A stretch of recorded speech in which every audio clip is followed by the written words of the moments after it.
Well, the federal defense and industry ministers are in Washington, D.C. now for a series of meetings.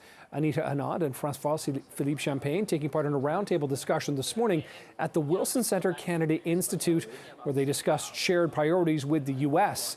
After the conversation, they were asked about the Chinese spy balloon that traveled north through Canada and then into the U.S. We were, as I mentioned, examining the trajectory and analyzing the balloon, including the height of the balloon and the contents of the balloon, and determined that it posed no imminent risk to Canadians at all. And of course, we were watching it very carefully to ensure that we were doing what is necessary to protect Canadians, and we were doing that in the context of the NORAD relationship, of course, so that when the United States made that decision to shoot it down, Secretary Austin did thank Canada because we were making these decisions jointly about imminent threats. And Industry and Innovation Minister Francois Philippe was asked if he's concerned about President Biden's strong protectionist stance that he highlighted in the State of the Union this week.